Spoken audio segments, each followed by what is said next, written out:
அனைவருக்கும் வணக்கம். நான் பவானி பேசுறேன். இலவச ஜோதிட பயிற்சி வகுப்புல நம்ம இன்னைக்கு ஜனன நாளிகை ஹோரை தான் பார்க்க போறோம்.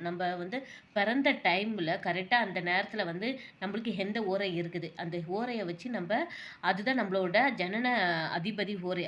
அவர நம்ம கரெக்ட்டா அந்த டைம்ல நம்ம வழிபாடு பட்டாலோ, எந்த ஒரு விஷயம் அந்த டைம்ல பண்ணாலும் நம்மளோட அதிபதி ஹோரை நம்மளுக்கு பலன்கள் கொடுப்பாங்க.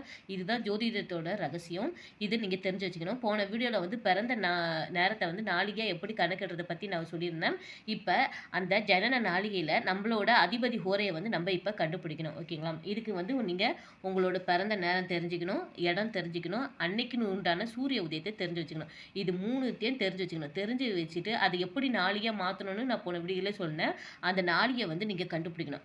அப்போ அந்த நாளிகையில் அந்த டைமில் எந்த ஹோரை அதிபதியாக இருக்கிறாங்கன்னு நான் ஏற்கனவே ஹோரையோட கணக்கீடு நான் சொல்லியிருக்கேன். அந்த வீடியோவும் பாருங்கள். அப்போ தான் உங்களுக்கு புரியும்.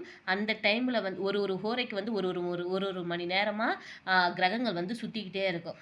காலையில் இப்போ சூரியன் 6 மணிலேருந்து 7 மணி வரைக்கும் 1 மணி நேரம் சூரிய ஒரே இருக்கும். அப்புறம் 7லேருந்து 8 சந்திரன் ஒரே இருக்கும். இந்த மாதிரி ஒரு மணி நேரத்துக்கு ஒரு கிரகங்கள் சுற்றிட்டே இருப்பாங்க. அப்போ உங்களோட நாளிகையில் டைமில் அந்த 1 மணி நேரத்தில் எந்த ஹோரை கிரக அதிபதி இருக்கிறாரோ அவர் தான் உங்களோட ஜனன ஹோரை அதிபதி. அந்த டைமில் டெய்லியும் நீங்கள் அந்தந்த டைமில் நீங்கள் ஒரு விஷயத்தை நீங்கள் செய்கிறதா இருந்தாலும் நீங்கள் அந்த டைமில் பண்ணும்போது உங்களுக்கு நல்ல பலன்கள் அந்த டைமில் கிடைக்கும். ஸோ அதனால தான் ஹோரை பார்த்து நம்ம பலன் பண்ணுறது, காரியங்கள் செய்கிறது, எந்த ஒரு விஷயம் செய்கிறது அந்த டைமில் பண்ணால் இன்னும் விசேஷமாக நடக்கும்னு சொல்லுவாங்க. நல்ல விஷயங்களை அந்த டைமில் நீங்கள் பண்ணுங்கள். உங்களோட அதிபதி அந்த ஹோரையினால் உங்களுக்கு நல்ல பலன்களை கொடுப்பாரு.